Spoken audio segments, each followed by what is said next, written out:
सत्यानंद चिंत सत्येकपक्षे सर्वाध्यक्षे भक्तिरक्षाध्यक्षे श्रीगोविंदे विश्वसर्गाधिकन्दे पूर्णानन्दे नित्यमास्तान्मतिर्मे सर्वशास्त्राब्धिपीयूषा सर्ववेदैकसत्फला सर्वसिद्धान्तरत्नाढ्य सर्वलोकैकदृक्पदा सर्वभागवतप्राणा श्रीमद्भागवतप्रभो कलिद्वन्द्वोदितादित्य श्रीकृष्णा परिवर्तिता परमानन्दपाठाय प्रेमप्रसक्षरायते सर्वदा सर्वसेव्याय श्रीकृष्णाय नमोऽस्तुते मदेकपन् संगिन्मद्गुरो मन्महादन मन्निस्तारक मद्भाग्य मदानन्द नमोऽस्तुते असाधुः साधु दादायिन् अति नीचोदचाकर आनमुञ्चकदा शृण्मां प्रेम्णा हृत्कण्ठयोः स्फुरः ॐ नमो भगवते वासुदेवाय ॐ नमो भगवते वासुदेवाय ॐ नमो भगवते वासुदेवाय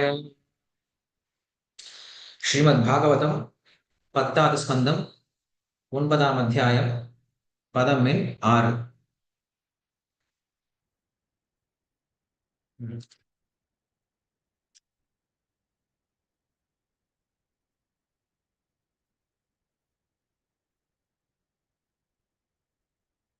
संज्ञाता कोप स्फुरितारुणाधरं सन्दस्य धत्भिर्दधिमन्तभाजनम् भित्वा मृषार्षुनुर्दृषट् अश्मनारहो जहास हय्यङ्गवम् अन्तरं गतः. Translation and commentary by Sanatana Goswami, Baladev Vidyabhushan and Vishwanath Chakravarti Thakur. Okay. First, Sanatana Goswami Paakalam. Translation. Being intensely angry and biting his reddish lips with his teeth, Krishna, with fertile tears in his eyes, broke the container of yogurt with a piece of stone. Then he entered a room, began to eat the freshly churned yogurt in a solitary place. Commentary. He was angry because of being left alone and because he was not satisfied with drinking her milk. His display of anger describes the special sweetness of his infant pastimes. Being filled with affection for his mother, or because of his natural reaction at the time, he had false tears to fool his mother. Since there was no real cause for him, or sometimes Krishna fakes crying, but today the tears were real, Amrisha, because he was unsatisfied with a stone not making any noise. He made a small hole in the bottom.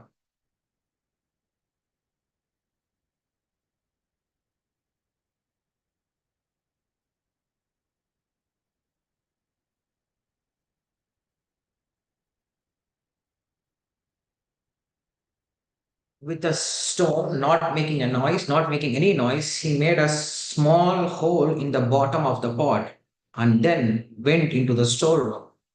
He ate butter from the hanging pots. He took a mortar, turn it upside down and climbed on it. He ate because he was hungry and out of anger. Okay. Being very angry and biting his reddish lips with his teeth, Krishna, with false tears in his eyes, broke the container of yogurt with a piece of stone. Then he entered a room and began to eat the freshly churned butter in a solitary place. Through it was useless, Mrisha Arshur. Krishna shed tears, as this is the nature of a small kid. Krishna used a stone, Drishat Asmana, to make a hole in the pot without making any sound. Then he went into another room and ate the butter made from the previous day's milk. Hyanangavam.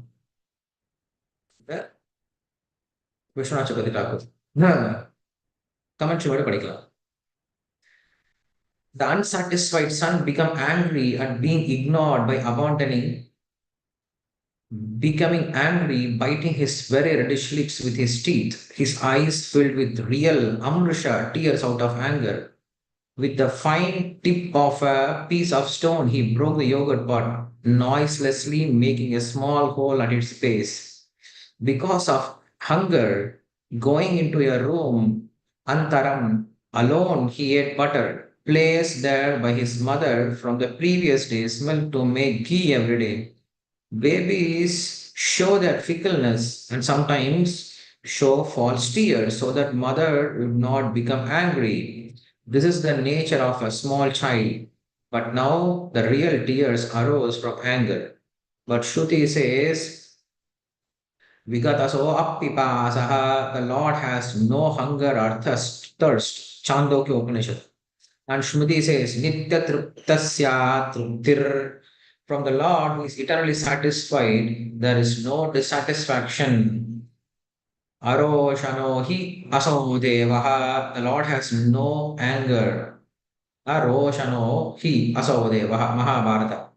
It is contradictory for the Lord who has no anger to become angry, like being bewildered and fearful. Being dissatisfied and angry are qualities of his swarupa, which nourish the mother's vatsalya rasa by the previously stated logic. They are not material since he is devoid the 18 great faults, and since he was alone at the time, his angry is not some imitation. This is the opinion of knowers of Tattva. Since he was alone at the time, his anger is not some imitation. Okay. Hare Krishna. இங்க கிருஷ்ணர் அதன் பிறகு என்ன பண்ணார் அப்படிங்கிற விஷயத்த சொல்றார். யசோதை என்ன பண்றா? கீழே கிருஷ்ணர் இறக்கி வச்சுட்டு போயிட்டா. போனதுக்கு அப்புறம் கிருஷ்ணருக்கு பயங்கரமான கோபம் வந்துருச்சான். ஏன் கோபம் அப்படின்னா பசியினால வந்த கோபம். கிருஷ்ணருக்கு காலையில் எழுந்திருச்சுன்னா பயங்கரமான பசி. பசி எடுத்தா எல்லாருக்கும் வரும் இல்லையா? பசி வந்தா பத்தும் பறந்து போயிடும் சொல்லி சொல்றோம் இல்லையா? ஸோ பசி எடுத்தா எல்லாருக்கும் வரும். அது போல என்ன பண்றாரு? கிருஷ்ணருக்கு கோபம் வந்தது. இதுதான் என்ன பண்றோம் அப்படின்னா நம்ம பகவத்கீதையில கிருஷ்ணர் சொல்றாரு, நான் மனிதனாக உருவெடுத்து வரும் பொழுது மக்கள் என்னை ஹேளனம் செய்யறாங்க அப்படின்னு சொல்லி சொல்றாரு. மானுஷிம் தனும் ஆசிரிதம் பரம்பாவம் அஜானந்தா மம பூத்த மகேஸ்வரம் அப்படின்னு கிருஷ்ணர் ஒரு ஸ்லோகம் பகவத்கீதையில சொல்லுவார். கிருஷ்ணர் ஒரு சின்ன குழந்தைய போல வரார். எதற்காக வரார் அப்படின்னா, ஒரு சின்ன குழந்தை தன்னுடைய அம்மா கிட்ட எப்படிப்பட்ட அன்பை பெறுவான் அப்படிங்கிற அந்த ரசத்தை அனுபவிக்கிறதுக்காக வரார். கிருஷ்ணர் ரசோவை சகா அப்படின்னு சொல்லி சொல்லப்படுது. எல்லா விதமான ரசங்களும் அவருக்கு தேவைப்படுது. எல்லா விதமான டேஸ்டும் அவருக்கு தேவைப்படுது. எல்லா விதமான உறவுலையும் அவருக்கு ஆனந்தம் தேவைப்படுது. ஆனந்தமயோ அபியாசாத் அப்படின்னு சொல்லி சொல்றாங்க. எல்லா ஆனந்தமும் அவர்கிட்ட இருந்து தான் தோன்றுகிறது அப்படின்னு சொல்லி சொல்றோம். இந்த உலகத்துல ஒரு அம்மாவிற்கு தன்னுடைய குழந்தையை வளர்ப்பது, தன்னுடைய குழந்தையினுடைய சின்ன சின்ன அழகான அந்த சுட்டித்தனத்தையோ இல்ல குறும்பையோ பார்த்து ரசிக்கிறது அப்படிங்கிறது அம்மாவுக்கு ரொம்ப பிடிக்கும். அப்படி இந்த உலகத்துல இருக்கக்கூடிய அம்மாக்கள் அவ்வளவு சந்தோஷப்படுறாங்க இல்லையா? அந்த சந்தோஷத்தையும் கிருஷ்ணர் பெறணும்னு நினைச்சாரு. அதே போல அந்த குழந்தை இருக்குல்ல, அந்த குழந்தை என்ன பண்ணுது அப்படின்னா, அம்மாவுடைய அரவணைப்பினால, அம்மாவுடைய பாசத்தினால, அம்மாவுடைய அக்கறையினால, அம்மாவுடைய கோபத்திலையும் கூட என்ன பண்றான்? அந்த குழந்தைகள் அந்த அம்மாவுடைய அன்பை என்ன பண்ண முடியும்? ருசிக்க முடியும். இது கிருஷ்ணருக்கு இல்லாம இருக்குதான். ஏன்னா கிருஷ்ணருக்கு ஆதியும் கிடையாது, அந்தமும் கிடையாதுன்னு சொல்லி சொல்றோம். கிருஷ்ணருக்கு தாய் தந்தையே கிடையாது. கிருஷ்ணரை படைத்தவங்க யாரும் கிடையாது. பகவான் ஸ்வயம் வியக்தம் அப்படின்னு சொல்றோம். பகவான் என்னைக்குமே நிலையா இருக்கக்கூடிய. பகவானுக்கு அப்பா அம்மா கிடையாது, எதுவும் கிடையாது. ஆனா அந்த கிருஷ்ணருக்கும் ஆசை இருக்கா? எனக்கும் ஒரு அப்பா அம்மா இருந்து அவங்க என்னை பார்த்துக்கிட்டாங்க அப்படின்னா எப்படி இருக்கும்? அவங்க என் மேல அக்கறை காட்டி, என் மேல அன்பு செலுத்தி, எனக்காக சமைச்சு கொடுத்து இதெல்லாம் செஞ்சா எவ்வளவு நல்லா இருக்கும் அப்படின்னு கிருஷ்ணர் யோசிச்சாரா? யோசிச்ச கிருஷ்ணர் என்ன பண்ணாரு அப்படின்னா, தனக்கு அப்பா அம்மாவை எங்க படைக்க முடியும்? இனிமேல் நானே படைச்சாதான் உண்டு அப்படின்னு என்ன பண்றாரு? தனக்கான அப்பா அம்மாவை தானே தேர்ந்தெடுத்து கிருஷ்ணன் இந்த உலகத்துல பிறக்கிறார். ஜென்ம கர்மச்ச மே திவ்யம் ஏவம் யோ வேதி தத்வதா அப்படின்னு கிருஷ்ணர் சொல்லும். என்னுடைய பிறப்பு திவ்யமான பிறப்பு அர்ஜுனா. ஏன் அஜோபி சன் அவ்யயாத்மா பூதானாம் ஈஸ்வரோபி சன் பிரகிருதிம் ஸ்வாம் அதிஷ்டாய சம்பவாமி ஆத்ம மாயா அப்படின்னு சொல்லி சொல்றேன். நான் என்னுடைய விருப்பத்தின் பிரகாரம் தோன்றுகிறேன் அப்படின்னு சொல்லி சொல்றார். நாம் எல்லாம் நம்முடைய கர்ம வினையின் பிரகாரம் தோன்றுகிறோம். நம்முடைய விருப்பத்தின் பிரகாரம் நம்ம யாருமே பிறக்கிறது கிடையாது. ஆனா கிருஷ்ணர் பிறவிக்கான காரணம் என்ன அப்படின்னா, அவர் விருப்பப்பட்டு இந்த உலகத்துல பிறக்கிறார். இதற்காக இந்த ஆனந்தத்தை அனுபவிப்பதற்காக ஒரு பெற்றோருக்கு குழந்தையா இருந்தா அப்படின்னா அந்த குழந்தைக்கு எவ்வளவு அன்பு கிடைக்கும், எவ்வளவு அக்கறை கிடைக்கும், அந்த அப்பா அம்மாவுடைய அன்பு எப்படி இருக்கும் அப்படின்னு ருசிக்கிறதுக்கு கிருஷ்ணர் என்ன பண்றாரு? இந்த உலகத்துல குழந்தையா பிறக்கிறார். குழந்தையா பிறந்ததுக்கு அப்புறம் மறுபடியும் கிருஷ்ணரா அவர் இருக்க முடியாது இல்லையா? பகவானா இருக்க முடியாது. அவர் பகவானா இருந்தா அது வைகுண்டத்திலே இருந்திருக்கலாமே, கோலோகுலத்திலே இருந்திருக்கலாமே. கிருஷ்ணரா ஏன் வந்து விருந்தாவனத்துல பிறக்கணும்? சோ விருந்தாவனத்துல பிறந்ததுனால அவர் குழந்தையை போல பிஹேவ் பண்ண ஆரம்பிக்கிறார். இங்க பார்க்கிறோம், ஒரு சாதாரண குழந்தை எப்படி நடந்துக்கிறானோ அதே போல நடந்துக்கிறாரு. குழந்தைக்கு கோவம் வர ஆரம்பிக்குது. என்ன பண்றான்? பால் குடிச்சிட்டே இருக்கான். பால் குடிச்சிட்டே இருக்கும் பொழுது அவங்க அம்மா இறக்கி வச்சுட்டு போயிடுறாங்களா? இறக்கி வச்சுட்டு போன உடனே பசி இன்னும் அடங்கவே இல்ல. பசி அடங்காதனால என்ன பண்றது? அவனுக்கு கோவம் வந்த ஆரம்பிச்சது. கோவம் வந்தா என்ன பண்ணுவாங்க பசங்க? ஏதாவது போட்டு உடைச்சிருவாங்க, தூக்கி போட்டு எறியுவாங்க, கத்துவாங்க இல்லையா? இந்த பையன் கொஞ்சம் புத்திசாலியா இருக்கிறதுனால என்ன பண்ணான் அப்படின்னா, சத்தம் போடவே இல்ல. சத்தம் போடாம மெதுவா எந்திரிச்சான். பக்கத்துல ஒரு கல் இருந்தது. அந்த கூர்மையான கல் எடுத்து அந்த அம்மா பெரிய பானையில வெண்ணெய் கடைவாங்கல்ல தினசரி, அந்த பானையில கீழ டப்புன்னு ஒரு ஒரு அடி அடிச்சான். ஒரு ஓட்ட போட்டான். ஓட்ட போட்டா பானையெல்லாம் உடைஞ்சு உள்ள இருந்து எல்லா மோரும் வெளில வர ஆரம்பிக்குது. குடு குடு குடுன்னு ஓடி போயாச்சு. ஓடி போயிட்டு ஒரு குடோன்ல போய் ஏறி உட்கார்ந்துக்கிட்டான். ஒரு குடோன்ல அங்க வந்து அப்பல்லாம் நெல்லு குத்துறதுக்கு வந்து வச்சிருப்பாங்க. இங்க உலக்க மாரி பெரிய அ கிரைண்டர் மாரி வச்சிருப்பாங்க. என்ன பண்றாரு? அதுல ஏறி உட்கார்ந்துக்கிறாரு. உட்கார்ந்துகிட்டு அவங்க அம்மா நேத்து முந்தா நேத்துலாம் செஞ்சு வச்சிருப்பாங்கல்ல, வெண்ணெய் இருக்கு இல்லையா? அந்த வெண்ணெய் எடுத்து சாப்பிட ஆரம்பிக்கிறார்.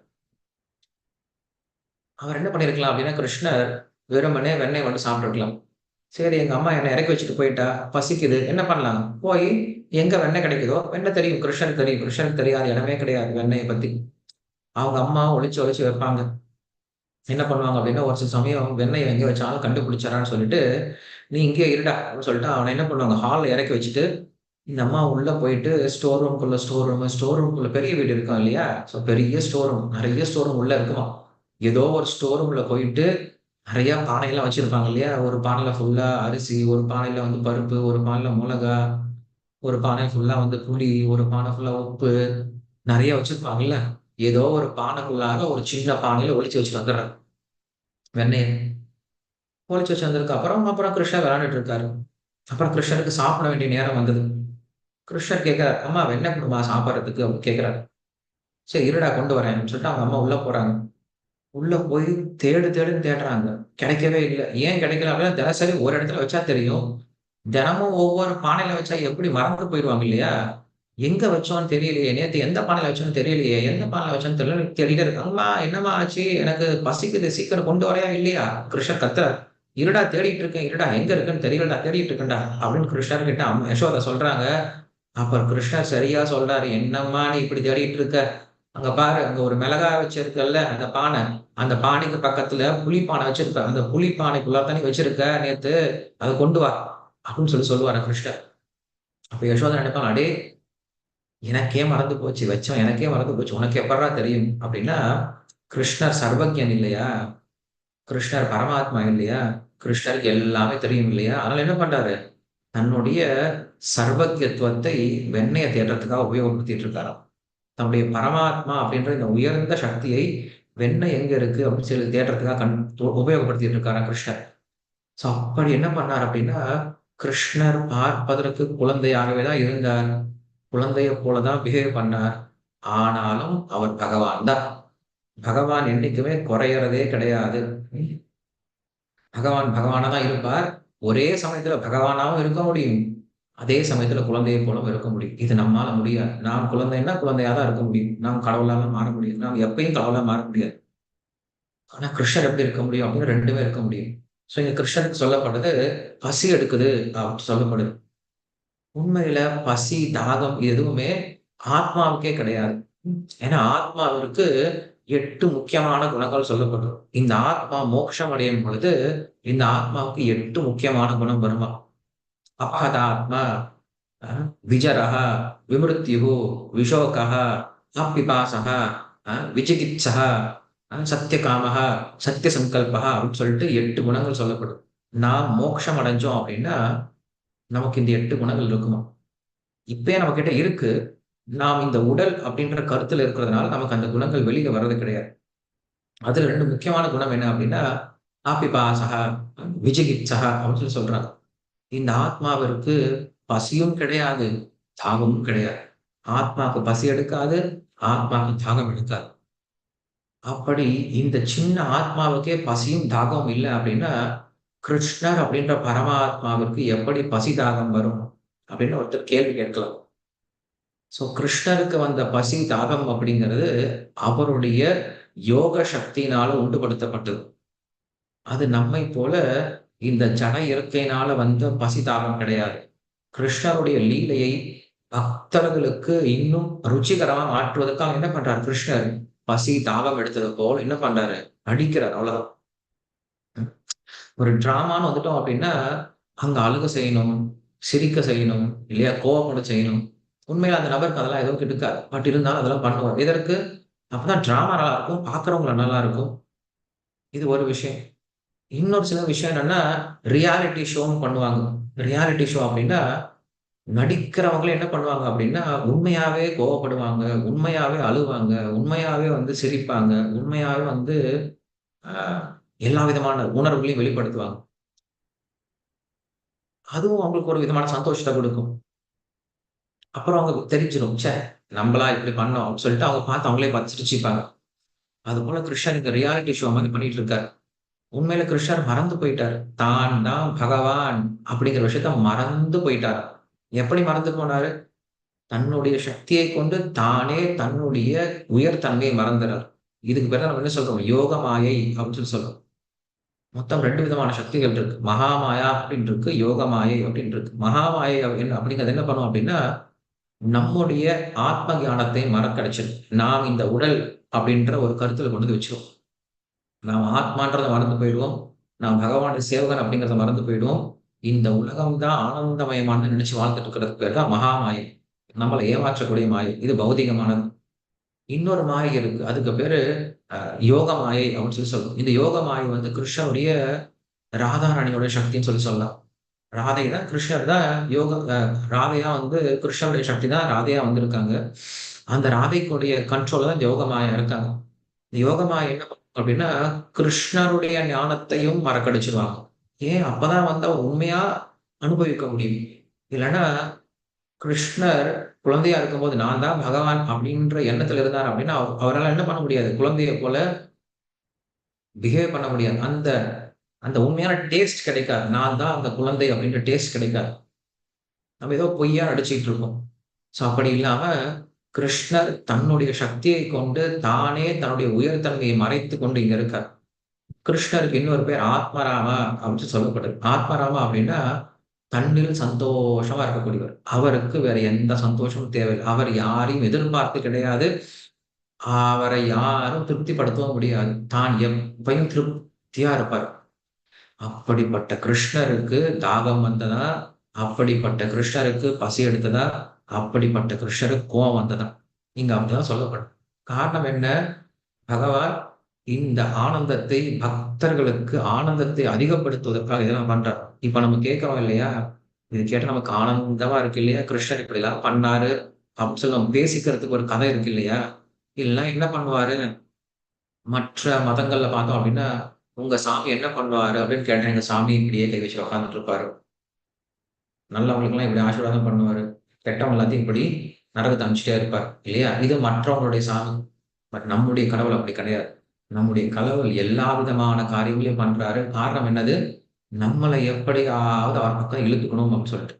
ஸோ கிருஷ்ணர் இவ்வளவு முயற்சி பண்றாரு. இதற்கெல்லாம் நாம் இதெல்லாம் கேட்டு ஆனந்தப்படுவோம் அப்படின்ற ஒரே ஒரு காரணம் தான். ஸோ இங்க என்ன பண்றாரு கிருஷ்ணர், அந்த பானையை உடைச்சு தூரம் போய் உட்கார்ந்து என்ன பண்றாரு, வெண்ணெய் எடுத்து சாப்பிட ஆரம்பிக்கிறாரு. கிருஷ்ணருக்கு வெண்ணெய்னா ரொம்ப பிடிக்கும். ஏன் வெண்ணெய்லாம் ரொம்ப பிடிக்கும் அப்படின்னா, வெண்ணெய் அப்படிங்கிறது ரொம்ப மிருதுவா இருக்கும். ரொம்ப சாஃப்ட்டா இருக்கும். வெண்ணெய் அப்படிங்கிறது நல்ல கம கம கமன்னு வாசமா இருக்கும். வெண்ணெய் அப்படிங்கிறது நல்ல வெள்ளையா இருக்கும். வெண்ணெய் அப்படிங்கிறது ரொம்ப சுவையா இருக்குமாம். வெண்ணெய் அப்படிங்கிறது பாலினுடைய திரண்ட பொருள். வெண்ணெய் அப்படிங்கிறது நம்ம என்ன பண்ண முடியும்? யஜ்யத்துக்கு நெய்யா உபயோகப்படுத்த முடியும். ஸோ வெண்ணெய் அப்படிங்கிறது கிருஷ்ணருக்கு ரொம்ப பிடிக்கும். ஏன் அப்படின்னா, பக்தர்களுடைய இதயம் அப்படி இருக்கணும்னு சொல்லி நினைக்கிறாரு அவர். பக்தர்களுடைய இதயம் எப்படி இருக்கணும் அப்படின்னா, வெண்ணெய போல தூய்மையா இருக்கணும், வெள்ளையா இருக்கணும், மிருதுவா இருக்கணும், நல்ல கம கம கமன்னு மணத்தோட இருக்கணும். அதேபோல ரொம்ப சுவையா இருக்கணும். அப்படிப்பட்ட இருதயம் இருந்துச்சு அப்படின்னா, கிருஷ்ணர் என்ன பண்ணுவாராம், அந்த இதயத்த வந்து திருடி சாப்பிட்டுருவாராம். ஸோ கிருஷ்ணருக்கு பேரு ஹரி அப்படின்னு சொல்லி சொல்றோம். ஹரின்னா என்னது? திருடக்கூடியவர் அப்படின்னு அர்த்தம். ஸோ கிருஷ்ணர் வெண்ணெய் திருடுறார் அப்படின்னா, சாதாரண வெண்ணெய் திருடுறது கிடையாது. ஒளிச்சு வச்சிட்டு இருக்கக்கூடிய தூய்மையான, சுத்தமான வெண்ணெய் திருடுவார். அதுபோல நம்ம இதயத்த நம்ம சுத்தப்படுத்தி ஒளிச்சு வச்சுட்டு இருந்தோம்னா என்ன பண்ணுவார் கிருஷ்ணர்? தானா வந்து திருடிட்டு போயிருவார். ஸோ நாம் செய்ய வேண்டிய விஷயம் இது ஒண்ணுதான். என்ன பண்ணணும்? இதயத்த சுத்தப்படுத்தணும். இதயத்த சுத்தப்படுத்துறதுக்கு என்ன பண்ணணும் மறுபடியும்? இந்த ஹரே கிருஷ்ண மந்திரத்தையே மறுபடியும், மறுபடியும், மறுபடியும் வந்து நம்ம இதயத்துல வச்சு கடைய ஆரம்பிச்சோம் அப்படின்னா, அந்த இதயத்துல இருக்கக்கூடிய அழுக்குகள் எல்லாம் நீங்க பெற்று, நமக்கு திரண்ட வெண்ணெய் கிடைக்க ஆரம்பிக்கும். அப்ப என்ன பண்றார் கிருஷ்ணர்? அந்த இதயத்த வந்து எடுத்துட்டு போயிடுறார். ஸோ கிருஷ்ணர் இந்த வெண்ணெய் சாப்பிடுறது அப்படின்னா என்ன தெரியுமா அர்த்தம்? நம்முடைய இதயத்தை வெண்ணெய் போன்று நம்முடைய இதயத்தை என்ன பண்றாரு? பகவான் ருசிக்கிறதுக்காக தயாரா இருக்கார். நாம் நம்ம இதயத்தை அந்த வெண்ணெயை போல தூய்மை ஆக்கிக்கணுமா இல்லையா அப்படிங்கிறத நாம தான் வந்து யோசனை பண்ணணும். சரி, எல்லாருக்கும் ரொம்ப நன்றி. கிரந்தரா ஸ்ரீமத்